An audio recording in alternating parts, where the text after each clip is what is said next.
In this video, I'm going to show how we take the pattern for a basic knit top or t-shirt and turn it into this more stylized design that features a contoured empire seam with some built-in hidden ease for the bust, and create a more swingy effect with some subtle draping.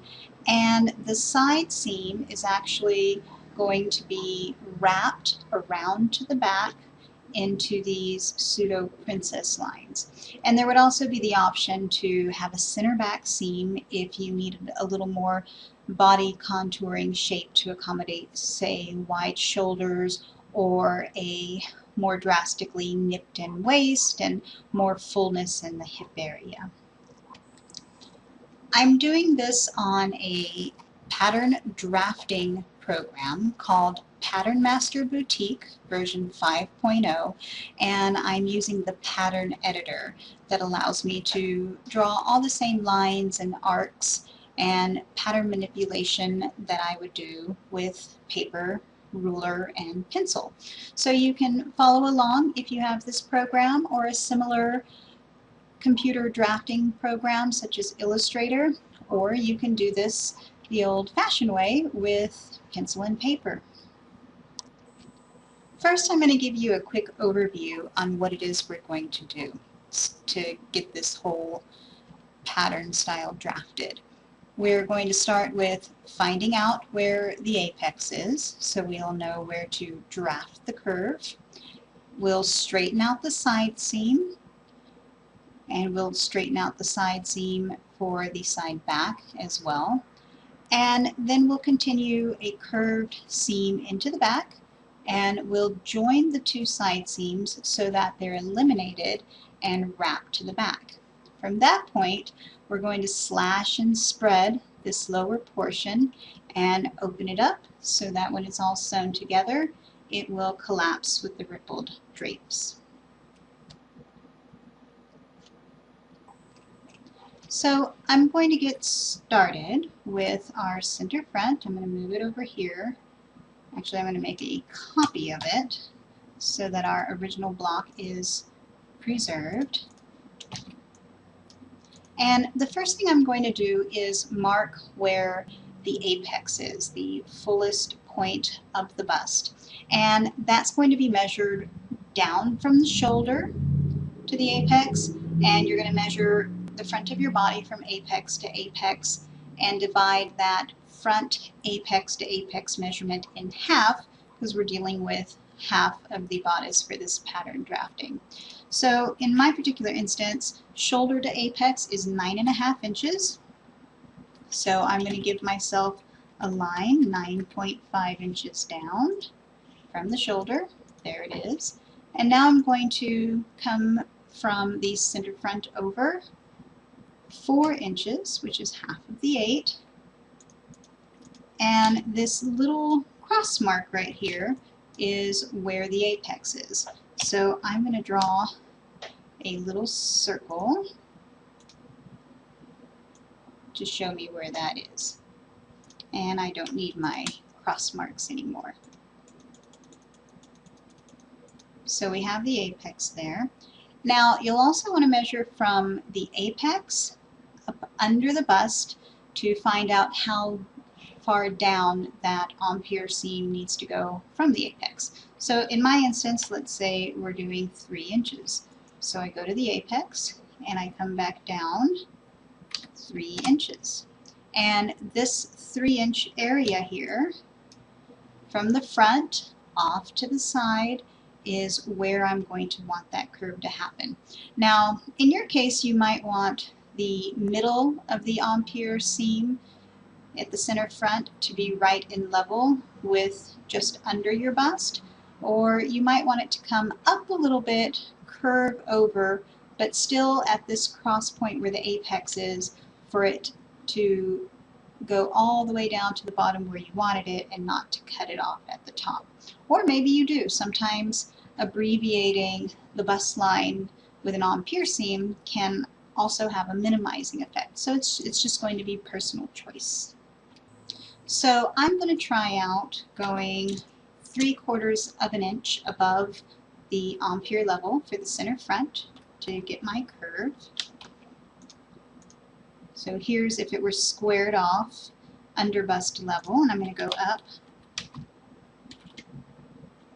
I'm going to go up 3/4 of an inch. And now I'm going to play with that curve and see what we get. And that looks pretty good. I don't need my squared off lines anymore. Now I'm going to break the line here at the side seam, and I'm going to now snap a straight line for the side seam going from the edge of the empire seam at the side down to the bottom of the hem. And I'm going to make a note of that particular measurement, and it's 5.584. I'm going to move this guy over, and now let's go get our back.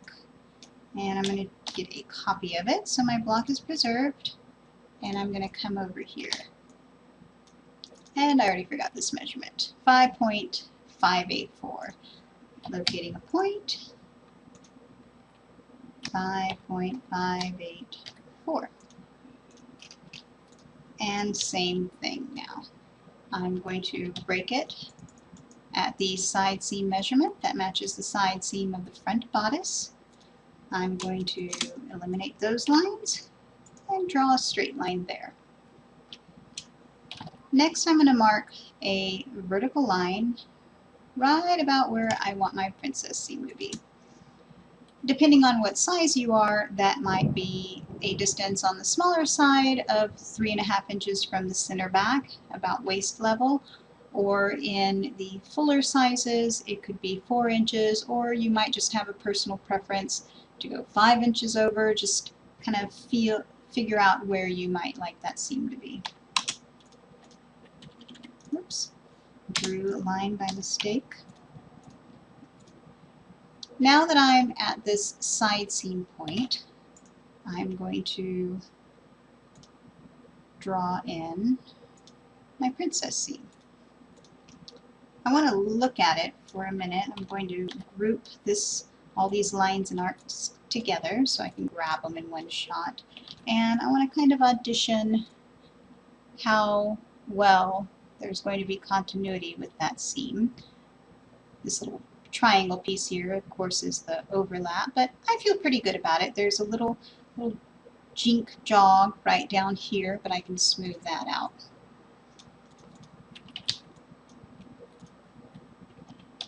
You'll see what I mean here when I'm up pretty close. See how there's a little bend right there. So I'm going to smooth that out.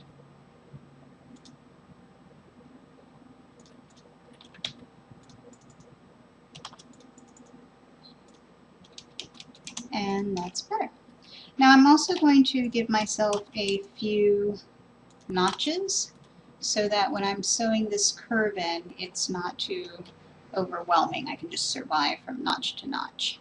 Now remember, here shortly we're going to join this seam line together with this seam line here so that we're eliminating that side seam and it all wraps to the back. So this is the next stage of my stylized block, and I'm going to preserve it because what if I want to go back and change a few things? So I'm going to copy it and continue. This might be a good place to save there. Alright, on to the next step. The next markings I'm going to make are with the fullness that we want to add to the upper bodice for the bust area. And when we add this fullness, we're going to ease it into the lower bodice, not so much to where it has a lot of gathering, but enough to where it eases in fairly undetected, and we might even stitch a little bit of clear elastane into the seam right here so that it has a little bounce and support to it. The next markings we're going to make are about 2 inches to either side of the bust point coming straight down. The reason is we don't necessarily need the extra ease for the bust right at the center under the bust. We need it more so concentrated under the bust points and not so much at the sides either. So that's why I'm concentrating in this area down here. So I'm going to offset 2 inches. You might end up needing more depending on your bust size, and for this demonstration I'm going to add 1 inch of extra ease, but if you need to add more ease than that for your bust size, then experiment with that definitely.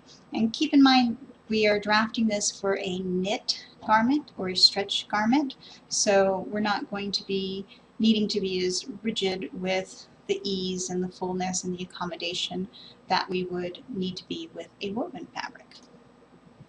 So coming over those 2 inches on each side, this is where I'm going to make my notches. And what's going to happen is my notches will stay the same distance that they are now on the lower part of the body, but the distance between my 2 notches in the upper pier section is going to expand because we want to put that ease in there, but those 2 notches will help us ease strategically right up under the bust. I don't need those lines anymore. I will keep my bust point there just so I don't get lost. So now on to the next step, and that's going to be to work with just the upper bodice here to put that ease into the underbust area right where we want it.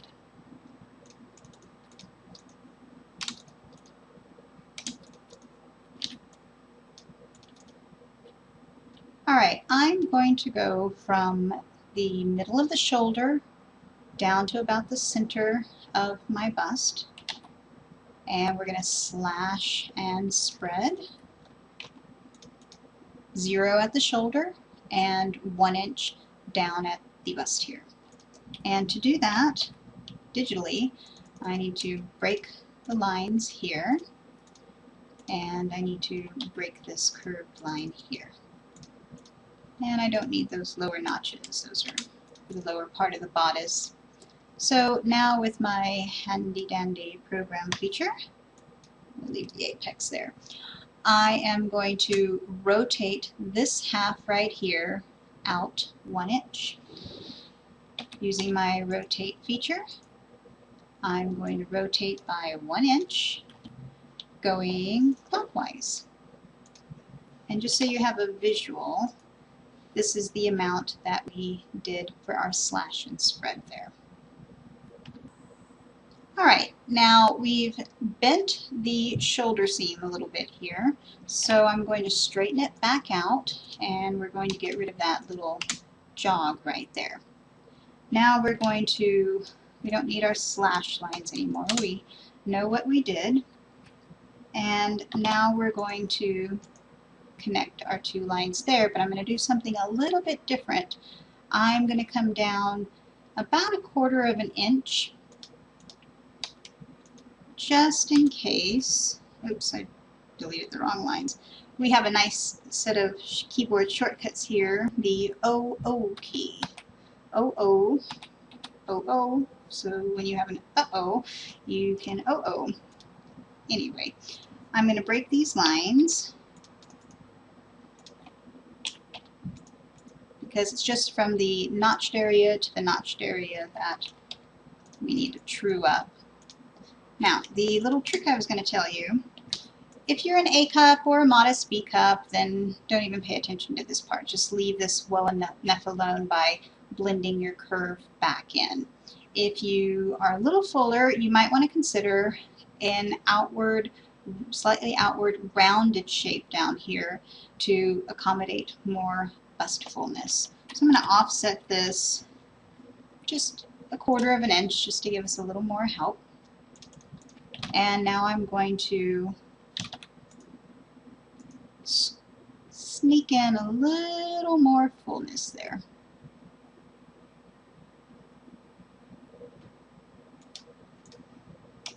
And I'm okay with this transition here, but this is a little angular right there, so I'm going to just smooth that out just a little bit. And I know it looks pretty curvy on flat on paper, so to speak, but when it's actually on your body, it'll smooth out into that contoured line that we're looking for. I don't need this anymore. I do need that. I'm going to break that line.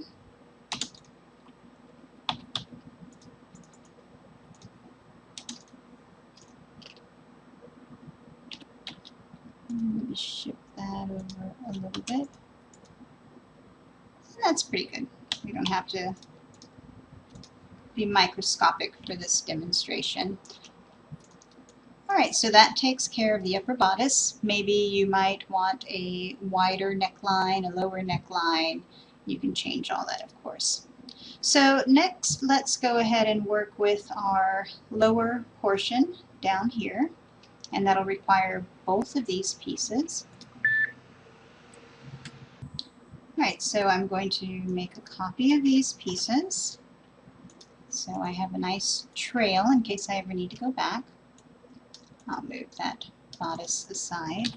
So what I'm going to be working on now is the lower bodice, the lower side back bodice, join them together and do some slash spread to get some fullness. I don't need this part. Bye-bye apex. And I don't need the upper parts of these notches.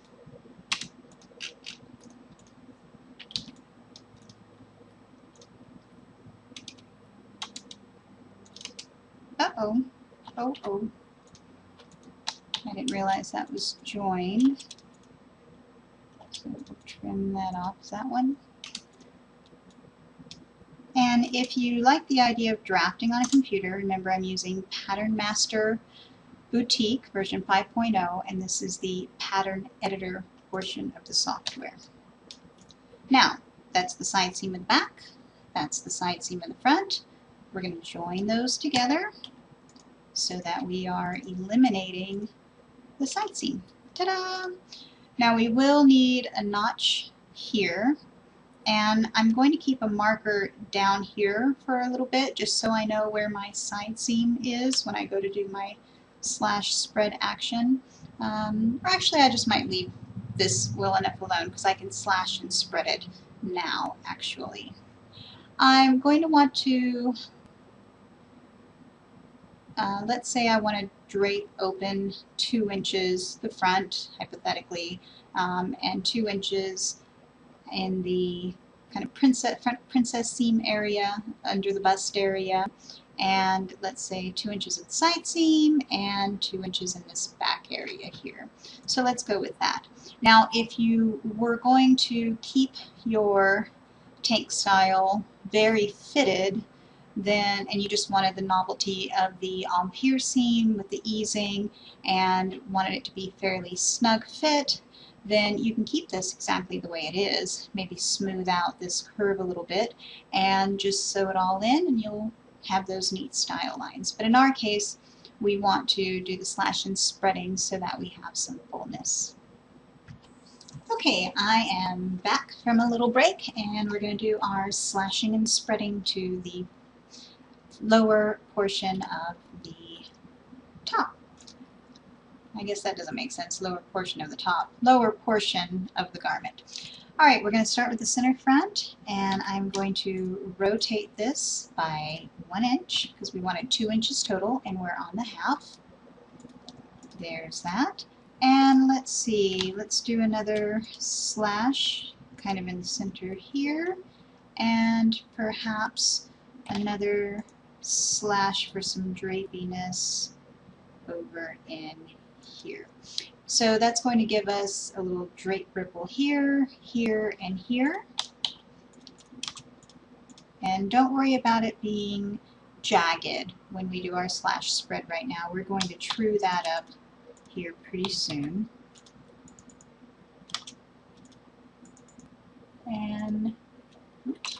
break this here and here. We're going to take this section here and we're going to slash and spread, so to speak, digitally. But if you're doing this with pencil and paper, it's the same effect. And I'm giving these additional open lines here so that you have a better visual on how we opened it up. I'm going to open a total of 3 inches here at the side seam, because remember we're swinging out some from the side front, and we're also swinging out some to apply for the side back area, both at the hip. So rotate by unit, and we're going to do 3 inches. And again, I'm just showing you the wedge here, so you can visualize. I guess I'll leave that dark line alone there. And 2 inches here. Your amount of fullness that you would add may be different than what I'm doing here. Okay, see how that worked? Bump, bump, bump, bump. Now I'm going to smooth out this upper area. And don't worry that it's a little pointy right here in the upper edge of the center front, because that point will sew in smoothly into the curve of the upper bodice, and that will help kick off this draping effect here. So let's go with smoothing this out. But before I do that, I'm going to copy this just in case I need to go back, and we'll continue from here. Okay, let's smooth out, say from here to here, and just kind of see what happens.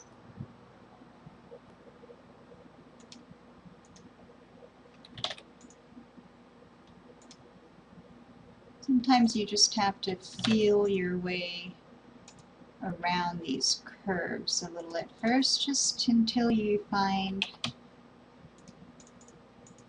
what looks smooth to you.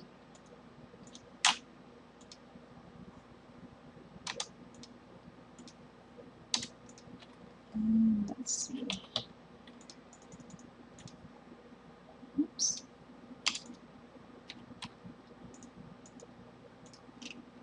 And I'm also going to rotate my center front here so that it's straight up and down. There we go. Maybe a little bit more here. That seems a little better.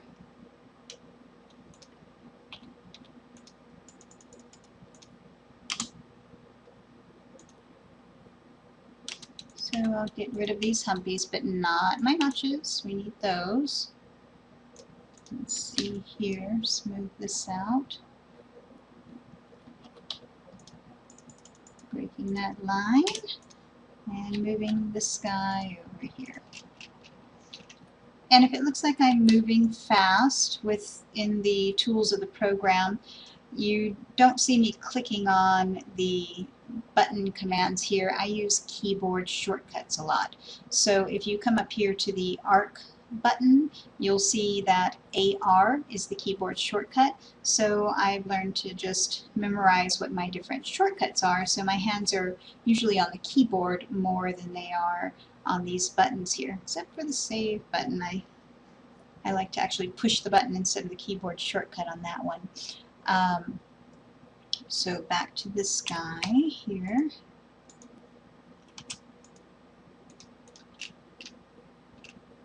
Alright, I feel pretty good about that. So we'll have to work with our curve at the bottom, make sure our notch points are preserved. And I'm going to get rid of the slash lines because I think you get the idea now.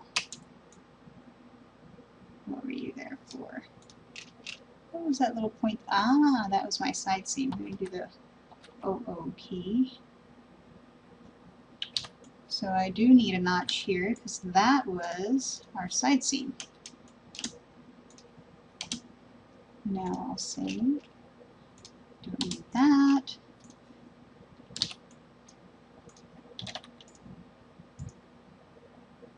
smoothing out a curve here.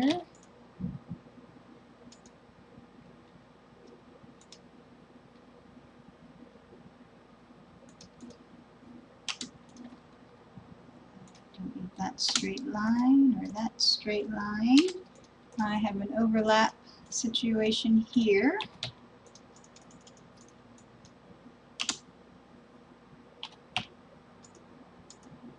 Normally the lines are not this thick. I normally use just a thin width of line when I'm drafting, but so that you could see better, I made sure that the lines were thicker, just for visual. Okay, so now we have this all smoothed out. And when we line this up here, you'll see that let me get a little closer. And maybe I better group this.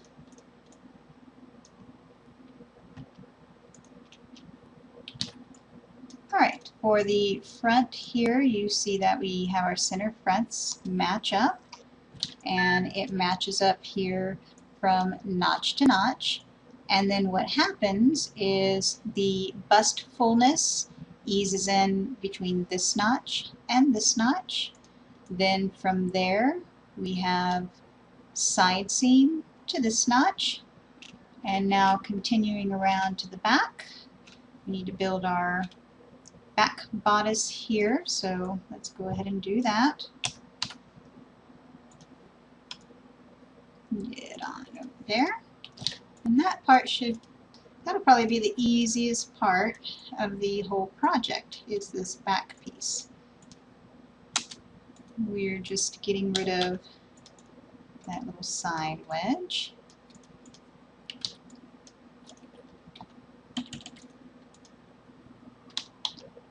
Oops, I don't know what I did there.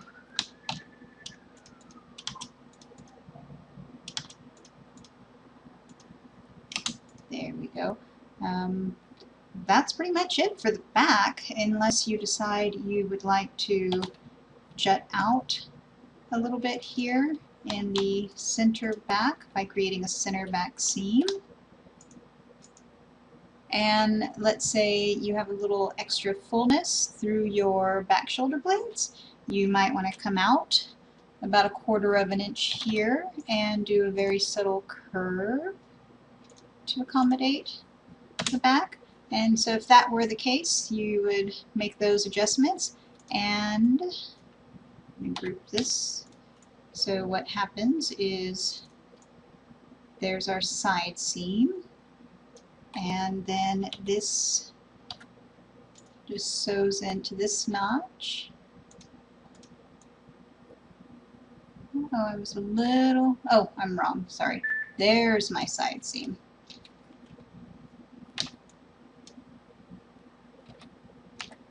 But how could I be off?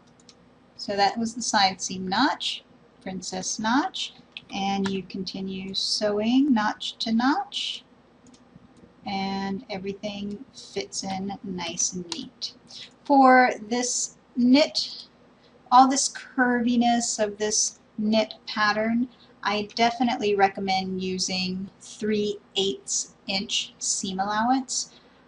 It's much easier to join a concave and a convex alternating curved seam into each other without having that big wide, definitely not 5/8 of an inch. 1/2 an inch, you might be able to survive that, but it's much, much easier with the 3/8 inch seam allowance added all the way around. So there you have it. We just have 3 base pattern pieces if you go sleeveless on this, but you get so many different points of adjustments, alterations, and styling with this one